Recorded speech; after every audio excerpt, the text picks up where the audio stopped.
Ayun na daw po, Auntie Silly. Happy birthday. More birthdays and blessing to come. Enjoy your day. God bless. We love you po. Happy birthday to my beloved mother, Arcel Colina. Enjoy mo ang 70th birthday mo. God bless you more. Kasi siya, hindi ako makauwi. Walang magbabantay sa Kudkudan Station eh. Kung meron sana uwi sana ako bigla eh. Enjoy na lang kayo at ingat kayong lahat. Happy birthday. Happy birthday, Manay Silly. More birthdays to come. More blessings to come. Bigyan ka pa ng mahabang buhay. God bless you. Maraming salamat sa mga gamit na pinahi mo sa amin. Kay Essie, saka sa akin. Yung regalo sa kandihan ng namin. O kanina. Greetings from Sylvia's family. From Finland. Bye-bye. Hi, very special birthday greeting coming from Washington. And I say special because the person I'm greeting today is very special. Happy birthday, Ate Sally. Happy 70th birthday. May God continue to guide you, lalo na giving you all the gift of conviction, discernment sa buhay mo. I know God's blessing is upon you and your family. So, I'll see you soon. And yung regalo ko, I want to give it to you in person. That's how special you are. And again, happy birthday and have a grand celebration. Happy birthday, Manay Silly. More birthday to come and good health always. Mwah. I love you. Happy birthday, Rara. Enjoy. Bye. Many more birthdays to come. And enjoy your day. And God bless you always. Yun na. Good evening. Happy birthday, my Silly. Good evening, more birthday to the happy birthday. Enjoy yourself. Bye-bye. 70 ka na pala ngayon, Manay Silly. Parang kailan lang, no? Sa totoo lang, taong 1970, kita nalaman na kapatid kita.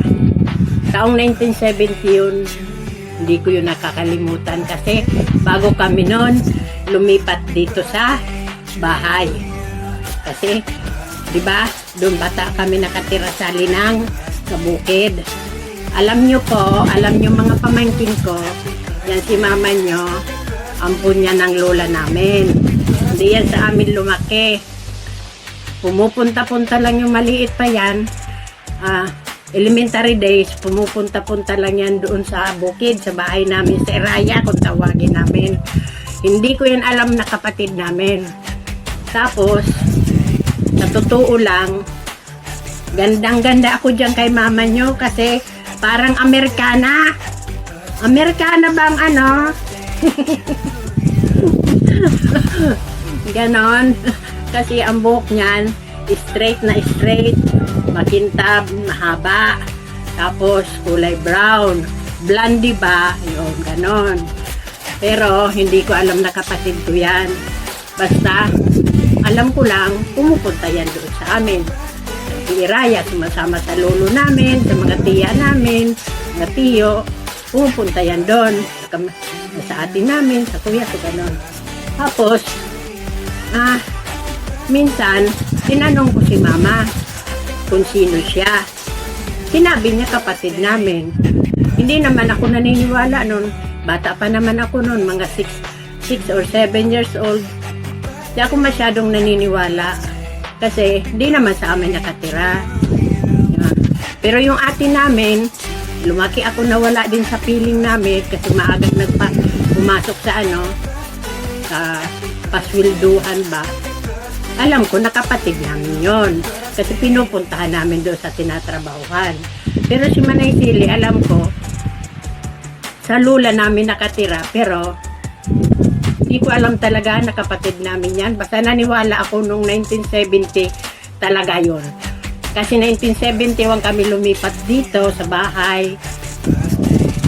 Bago kami lumipat, nung inuumpisahan palang gawain yung bahay, inusisa ako uli nun si mama. Kung sino yung babaeng maputi, mahaba ang buhok, maganda rin! Maganda rin! Ayun, nga kapatid namin, at pinaampun daw yan kasi yung sinundan niya masyadong sakitin, yung kuya namin. Kasi may bagong panganak lang, kaya kinuha na lang ng lola namin. At alam nyo, nung kahalos kaedadan niya lang na yung bunso na kapatid nila mama, yung tiya namin. Kaya sabi ng tiya namin, yung maliit pa sila, away sila ng away. Kasi yan si Manay Sile, love na love yan ng lola at lolo namin. Lagi daw kinakampihan. Kaya lagi daw yan kinukurot ng tiya namin. Tiyalit. Yan.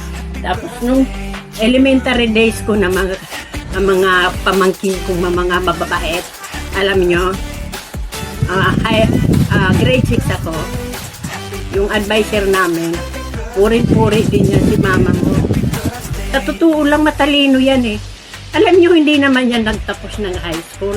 Ako yung unang-unang nagtapos ng high school kasi mayaman kami. Nung time na yun, mayaman na kami, kaya naka-eskwela na ako ng high school.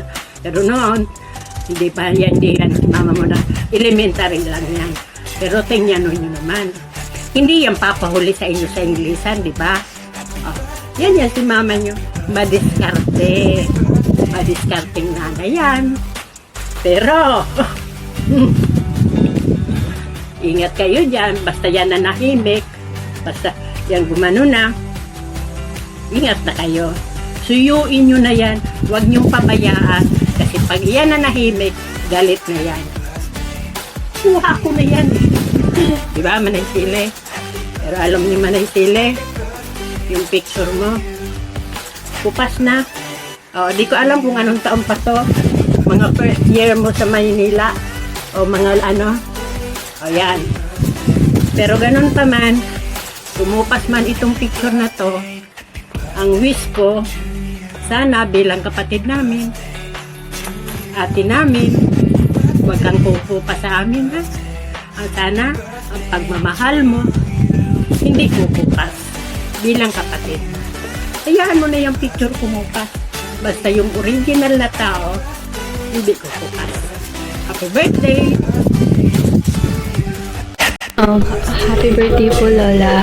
Ang wish ko lang po is that God continues to bless you with good health, strength, and happiness. Happy birthday po. Love you so much. Lola, ako po si Sian. Happy birthday po. God bless and good health po. Happy birthday to you.